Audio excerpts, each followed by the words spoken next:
I'm Dr. Katie and welcome to Tranquil Tuesdays. This is your source for tips to create calm in this crazy world. And today we are talking about keeping your cool when the world is literally on fire. I don't know about you, but I had my first climate nightmare this month. I had this dream where I was running around town on the phone with my husband, and we were just trying to gather all the stuff we needed to go so that we could move out before the storm arrived. In this dream, this was the second time this had happened, and I was super stressed out that we weren't prepared, we didn't have our bag, we had to go to the store, and just really anxious about like getting my child, and because we had to relocate, pick her up from daycare and get to a safer place. And I woke up and I was safe in my bed, but I want to acknowledge that this is very real. This is happening in a lot of places in the world right now where things are not safe, where there is, due to climate change, an increase in these extreme weather events, and people are being relocated and having to leave their homes. And there's a difference in dealing with fears when they're real, like this climate change is. It's sometimes difficult to use traditional techniques that involve telling yourself a different story and coming up with new facts. And so today we're going to talk about what to do about climate anxiety. So the first thing when we're talking about climate anxiety is that we really want to monitor, or any real fear, is to monitor information intake. So as much as there's lots to consume, and I'm not suggesting that you become uninformed or not pay attention to what's going on in this world, you want to pay attention to when you're taking in that information and how much information it's actually safe for you to take in. You don't need everything. You might not need it right before bed. You might be certain types of day where it's better for you to consume that, and you want to be mindful of it to create a sense of safety for yourself.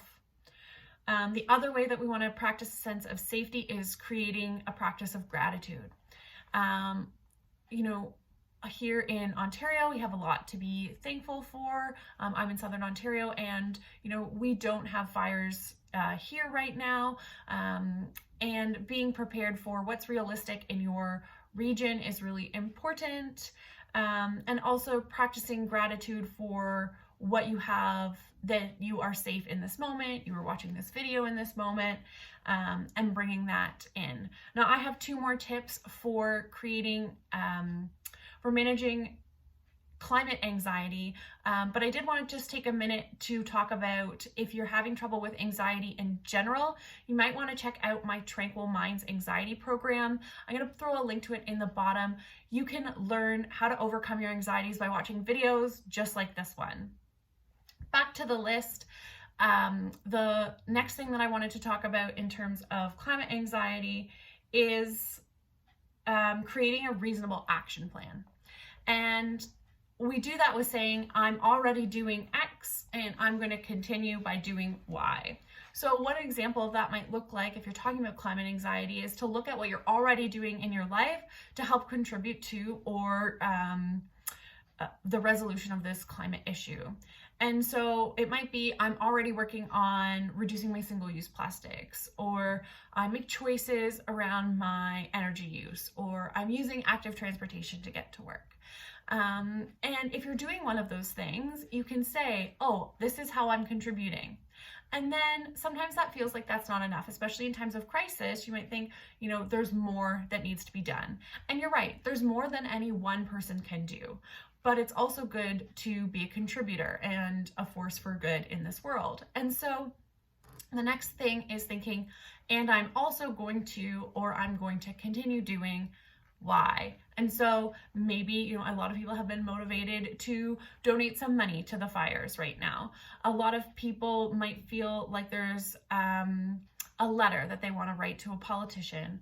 So whether it's donating money, whether it's changing your behavior, whether it's doing some political outreach, a concrete step can make you feel like, oh, hey, I'm actually taking action towards this. I'm not sitting and stewing in my anxiety. I'm going to take a step to create this world that I want to be in. And the last thing that I want to talk about is practicing some grace. So it can be really stressful and really overwhelming.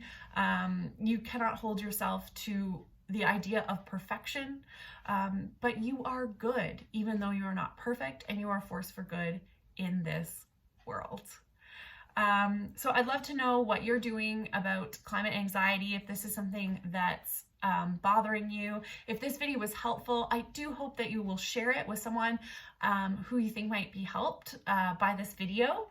And make sure that you like or subscribe so that you can get these videos are coming out every week on Tranquil Tuesdays. And if you're interested in them, I want you to make sure that you get them.